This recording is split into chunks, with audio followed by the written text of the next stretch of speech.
Hello everyone and welcome to Nervous Nessie. In today's video, I want to share with you 5 tips that 100% help with anxiety, especially when it comes to traveling. Now, I know that I have mentioned some of these items very briefly in other videos. Maybe I was traveling and a scenario came up and I happened to mention it, or it was in one of my videos where I was giving tips about something else completely and it came up. But I wanted to shoot a video where it is tips that help directly with anxiety, especially when it comes to traveling. Now, some of these tips you can use for everyday life that doesn't even have to do with traveling. If you do suffer from anxiety, especially if it's more of like a crippling anxiety where you have panic attacks, then this could be very helpful for you. So the number 1 tip is to stop. Just stop. Whatever it is that you are doing in the moment, stop and take a moment. So many times anxiety builds and builds and builds and gets out of control, and that's where it leads into panic attacks. It's because we don't just stop. Maybe you're having anxiety while you're on a trip and you feel the need to just keep going, go with the flow. Maybe you're with other people and you just need to keep going and going because you don't want to slow everyone else down on the trip. But all that's doing is just making you worse. You're ending up being a bundle of nerves that will eventually implode or explode. One of the two. Either you're going to implode and you're going to have a miserable time and the anxiety is going to be too much for you to handle. Or you're going to explode on everyone in your traveling party and then you're going to have a whole other mess. So my number 1 tip is to simply stop. Take the time to assess the situation and calm yourself down. Now, that leads into my number 2 tip. So the number 2 tip is to get yourself into a place where you can be alone. There's been many times that I have been traveling with other people and my anxiety builds up for whatever reason. Maybe things aren't going as planned on the trip, or maybe I was having a tough time with my anxiety and going through TSA, whatever it was. Or maybe I'm traveling alone and I'm needing to do something and my anxiety gets the better of me. I find it very helpful to make myself into a situation where I am completely alone. And one of the best ways to do that is go to the bathroom. You're alone in the bathroom. Not your entire traveling party is in the bathroom with you. Now, they could be in the bathroom, but you could be in a public stall by yourself. And when you get by yourself, that's when you can stop, take that moment, assess the situation, and then calm your nerves down. Let's say you're traveling with a family, it's your family, your significant other, and maybe your children. You're needing to go. You're juggling the children, you're juggling your significant other, you're juggling all this luggage, trying to get from point A to point B, and it's getting to be too much. And you're about to either rip off the head of your significant other or say something that you don't really mean, maybe to your kids or your significant other in anger, but the problem is you. It's you not addressing your anxiety. The best thing to do, look at your significant other and say, hey, hold my luggage, I need to go use the restroom. Very simple. They're not going to think anything of it. They're going to let you go to the restroom. But when you're in the restroom and you're alone, you may be sitting in the stall and you just take that moment.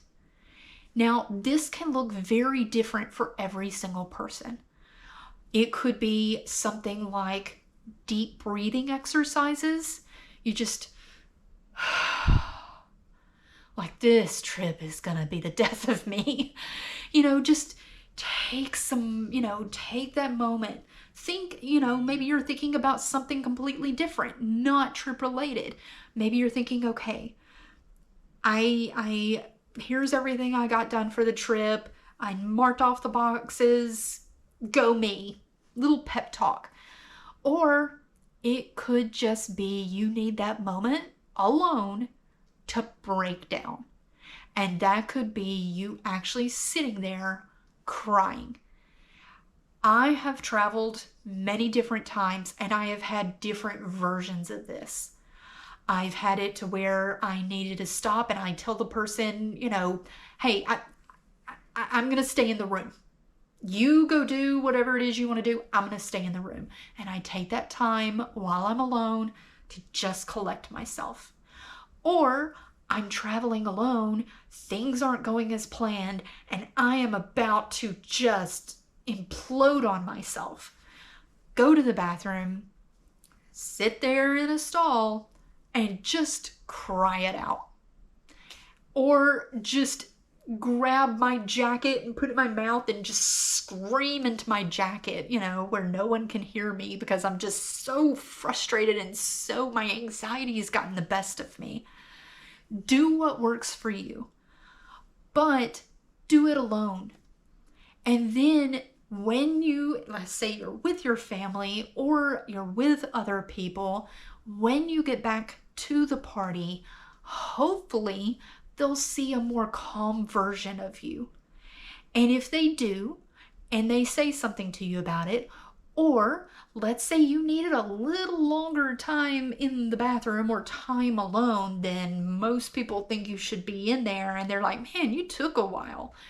Then when you feel comfortable, if you feel comfortable, you can tell them, hey, my anxiety was getting the best of me. I just didn't want it to build up and ruin this trip. I needed a moment alone. They may be curious. They may say, hey, that happens to me from time to time where my anxiety builds up too. What works for you?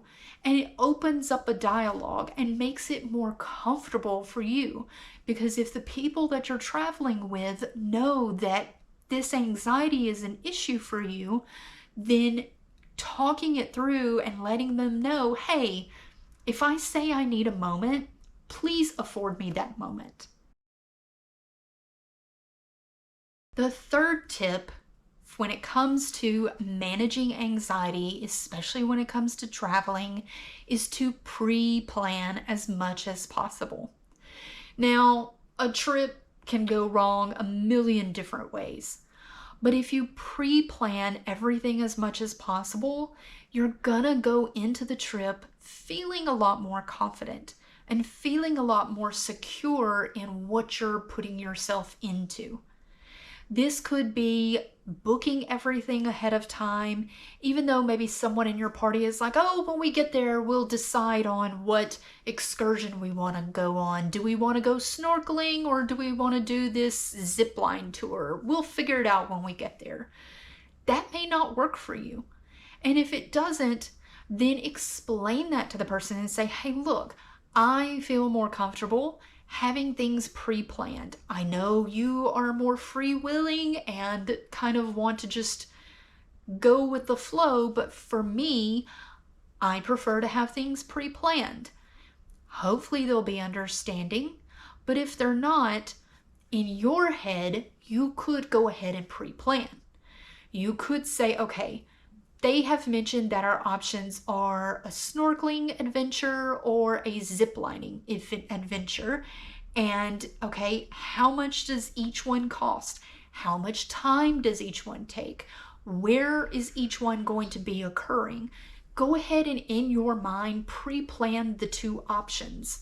That way, when you get there and they say, today I want to do the zip lining tour, you already know where you're going to be going for that tour, how much it's going to cost, and how long it's going to take.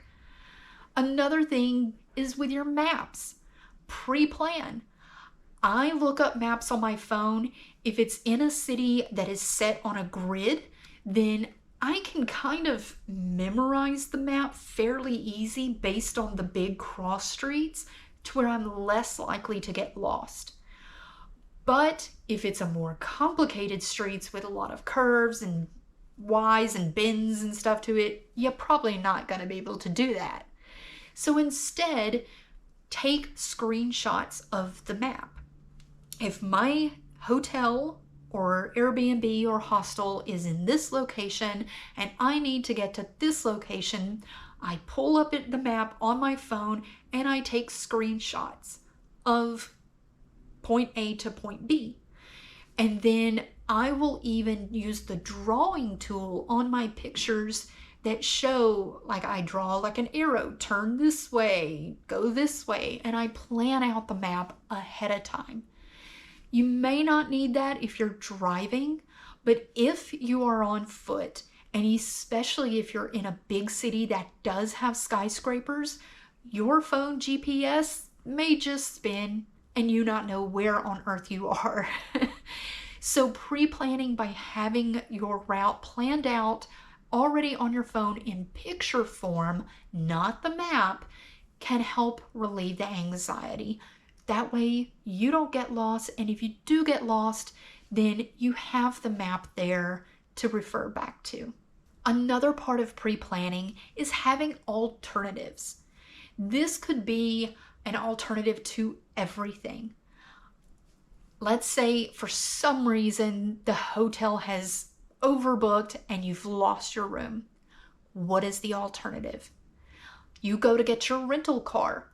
It's not the car you want, or now they've sold out of all the cars and you've lost the booking. Have an alternative. Maybe there's a restaurant you want to go to, but they don't open up until later in the day, and now what are you going to eat? Have an alternative. Having alternatives pre-planned out kind of helps ease the tension of the trip. You can make notes on your phone or have a piece of paper. I always do an itinerary whenever I travel, especially because I do travel alone. I make up the itinerary of, on this date, I'm going, this is where I'm staying, I'm going to be doing these things, supposed to be. And I have it all broke down and I send it to a friend and to a family member. That way, should something happen, they kind of have a clue to where I should be on those days. But many times, that doesn't fall true. It ends up changing. And so when it does, I simply send a text message or make a phone call to the family member or the friend and say, hey, I know on my itinerary I sent you, I was supposed to be going to this museum today, but it turns out the museum is closed for renovation, so instead I'm going to go to this art gallery over here. It's easy to make changes throughout your trip when you have alternatives ahead of time that you would like to go to. Maybe it is you have 5 things in a city that you really want to see, but then you have 5 things that's like, if I had time, I would like to see this too. If you've planned these out, but for some reason a couple of them have fallen through, you have a backup. My 4th tip for helping with anxiety, especially when it comes to traveling, but this one can go for everyday life. Don't be afraid to ask for help. I know it can be intimidating and give you anxiety just in and of itself to approach a total stranger, but I promise you it is not as scary as you think when you actually do it. This could be if you are out traveling and you get lost and you don't have the maps, or maybe the GPS can't find where you are on the map. Simply by going up to someone that is a local. Maybe it's someone that works in a local store or restaurant, or if you look around you, you can kind of tell who lives in that city and who doesn't. If they look like they know where they're going, they probably live there. If they don't, they probably are well prepared or have visited that city many times to where they don't need to ask for directions. They're great people to ask for directions. Don't be afraid to ask for help. Now, with that being said, I have asked for help before for directions, and sometimes some people are not that good at giving directions. But that's when you go to another person that looks like they live there and ask them as well. Another thing that you can ask for help for is translation. If you are going to another country that not everyone speaks your language, then maybe asking for help translating something is a good way to lessen your anxiety. Why put it on yourself to just freak out and try to search different translation guides and stuff when you can just go up to someone and say, "Hey, do you speak my language?" "Yes, I do. Can you translate this for me?" It just saves you so much anxiety. Also, taking pictures. For me, when I travel alone, one of the hardest things for me to do is to take a picture of myself. Sure, I can do a selfie. Sure, I can set my phone down somewhere, step back and try to get the shot, but I have anxiety of some random person running by and grabbing my camera. It's a lot easier to ask for help. If you're in a tourist area and you want your picture taken, look around you. Most of the people in that area are probably tourists too, taking pictures as well. You can get a vibe off people and you can tell, okay, this family of 4 that looks like they're on the family vacation, do I really think they're gonna take my camera and run if I give it to them? Probably not. So just ask for help and say, "Hey, would you mind taking a picture of me with this statue or whatever it is, and I'll take a picture of you and your family when you take my picture." It's a great way to meet people and have conversations, but it also is a great way to lessen your anxiety. And the number 5 and final tip for trying to lessen your anxiety when it comes to traveling is just go with the flow. Now, I know that is so much harder. Somebody could say that all day long and you just kind of want to punch them in the face when they say it.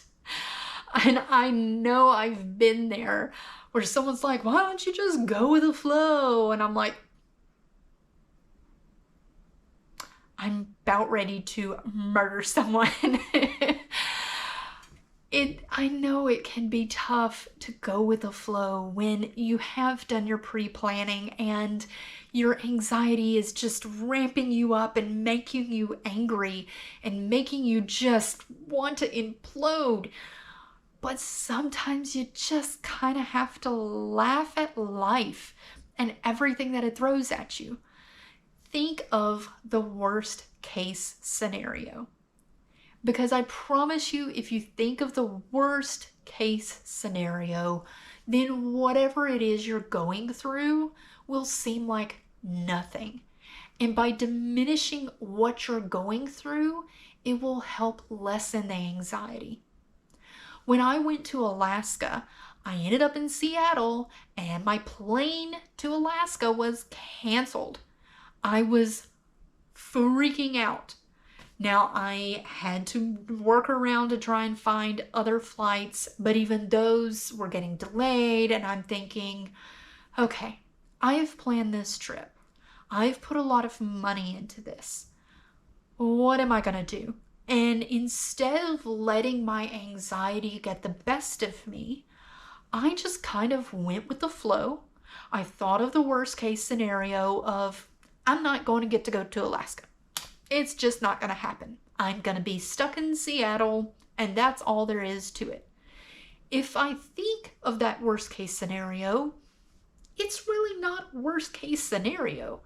Now, granted, I had been to Seattle before, but even if I hadn't, I could look on the positive side and go, hey, I haven't actually been into Seattle. I can use the rest of this trip to explore Seattle. Maybe I can get on a train and go to somewhere else for the day or two. It makes it a lot easier on you when you do just go with the flow. Another part of the worst case scenario that I thought of was I lose my money for everything that I paid for.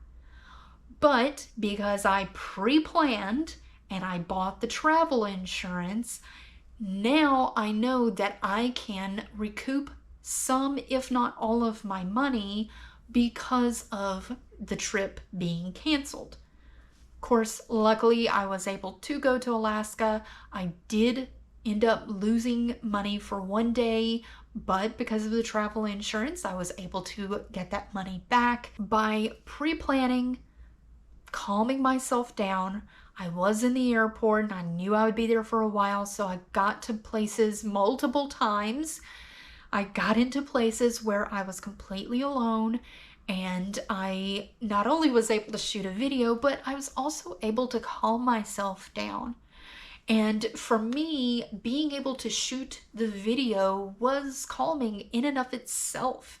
I was able to talk through what I was feeling in the moment. I was tired, I was frustrated, I had the anxiety, I was able to talk it out on the camera, and maybe that's a tip for you as well. Maybe just talk it out. Talk it out. Get a phone, get your phone out, film yourself like, I am about to have a nervous breakdown in this bathroom stall. Or whatever it may be. You get to a corner of the airport where there's really no one close by that can hear you, and you just pull your phone out and just whisper into your phone saying, I'm about to have a panic attack because of XYZ, and just talking it through can help. I hope today's video can help some of you lessen your anxiety, whether it comes to traveling or just day-to-day life. Make sure that you stop and take a moment, do it while you're alone, and pre-plan as much as possible. Don't be afraid to ask for help, and then just go with the flow.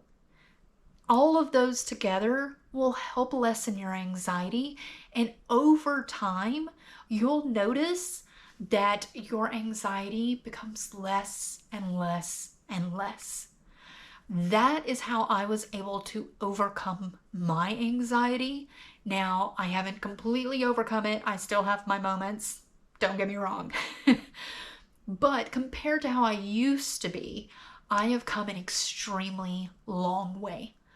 One of the first flights that I ever took, I almost got kicked off the flight because I was having a full-blown meltdown panic attack. The person I was traveling with, the airline, we didn't get to choose our seats, and we were going to be on total opposite ends of the plane. And I was freaking out. I was hyperventilating. I was fighting back tears. I was just angry. Like, why can't we sit together? And luckily, when we were literally the last people to get seated on the plane, and the staff on the plane come up to us and are like, you need to sit down. We need to take off. And I just looked at them. My eyes are tearing up. I can't hardly breathe. My chest is tight and I'm just shaking. And I looked at them and I'm like, I'm sorry, but I can't do this flight unless I'm sitting next to my friend to calm me down. And I'm like, is there anything you can do? Because we need to have seats together. And luckily, they understood. They were like, oh, here's not a good flyer. And they asked around, is there anyone on the plane that is willing to give up their seat to where two people can be seated together? And some people were nice enough to move to let me sit with my friend. But now I just get on the plane. It's no big deal. No anxiety whatsoever. Don't think anything about it. And it's a long journey to where I slowly got to that point. But I did it by following those 5 tips. And most of it was just go with the flow. And I know you don't want to hear it, but just go with the flow. If you have any questions or if you have any tips of your own on how to get rid of or how to lessen anxiety, especially when it comes to traveling, feel free to leave those in the comments below. I would love to hear what all of you have to say, and I look forward to seeing all of you in the next video. Until then, bye!